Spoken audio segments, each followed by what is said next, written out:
Spitzmaus' Mummy in a Coffin and Other Treasures is an exhibition of objects from the collections of the Kunsthistorische Museum, which have been selected and curated into a fascinating display by Wes Anderson and Juman Malouf. It's the third in a series of exhibitions that we've done for which interesting, creative individuals are invited to spend an extended period of time engaging with the museum and its collections to make a personal selection to present to our public. This exhibition is unusual. It presents more than 300 objects that we have never seen before, that have never been publicly shown, and also the manner in which the objects are presented is something entirely new for us. Wes Anderson and Juman Malouf arranged a new collection of paintings on both ends of this room. Especially portraits caught their attention, but not only. Here you see, for example, the portraits of the so-called hairy people. Due to a genetic peculiarity, Petrus Gonçalves and his children were covered with hair on their whole body and face. The phenomenon met with great interest and corresponded entirely with the spirit of the 16th century. A magical room, green in all shades, brings it to iridescence and shine. In the middle of the large display case, you'll find one of the most extraordinary objects of this exhibition, the famous emerald vase from the Imperial Treasury, the largest processed emerald in the world. This vessel is never lent and has been one of the highlights of the Treasury for centuries. It feels like the purest green you can imagine, as if it was the ink pot with which all the other green objects in the display were painted. When you write to a curator who's been at university for 7 years and you say to them, "Do you have something green?" you could almost hear them suppressing a laugh sometimes or suppressing a groan, because this is everything that they have never been taught to do as a curator. A room full of children. Cheerfulness is, however, barely noticeable here. When you see the whole room of children's portraits and every child is dressed as an adult, because that's how children used to be dressed, it's almost horrific. There's no enjoyment in the children's faces. Not only were they standing for hours for a painting, but they were wearing a quite ridiculous outfit while they were being painted. A space that arouses many emotions. For example, the little girl on the lower right, Christine from Bavaria, at the age of 40 weeks. The child is less than a year old, yet the painter presents her in adult clothing and courtly posture. A zoo full of extraordinary animals. Wes and Juman decided to break the separation between art and nature.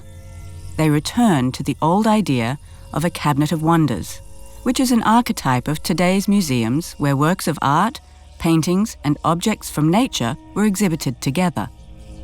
The most popular items ingeniously combine art and nature, such as the bizarre bird made of ivory in the middle of the showcase. It's composed of countless individual parts. In the standalone showcase, you'll find the star of our show, the tiny sarcophagus of a shrew, in German a Spitzmaus.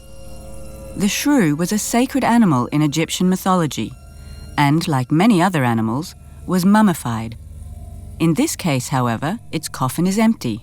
I reckon that less than 1% of all of our visitors to the museum ever even lay eyes on this object. It is one of the most unimportant objects on display, and it is the central point of their entire exhibition. This is a nice symbol for their approach to the whole thing. Two extraordinary figures greet you in front of this room. First, the so-called Pusterich, a bronze, steam-blowing figure. On the other side, you see a no less surprising figure, a naked woman on a hedgehog. She embodies impertinence, a reckless curiosity. As you enter the room, you immerse yourself in a miniature world that often has something uncanny about it. For example, the skull made of ivory to the right of the central display case. On the left in the showcase, next to the bizarre hands and arms, you'll find miniature weapons, virtually the extensions of these hands and arms. They come from the Imperial Armory, one of the 14 collections they both looked at, searching for exciting objects. Wes Anderson and Juman Malouf push the basic principle of a Kunstkammer to the extreme, namely to depict the big world on a small scale. You've probably already guessed the ordering principle behind this room. All objects are made of the same material, wood. Again, Wes and Juman chose them from the museum's various collections. Often they were seeing objects without even knowing where they were from, what century they were from, what country they were from. Not important. It's about the feeling that an object evokes.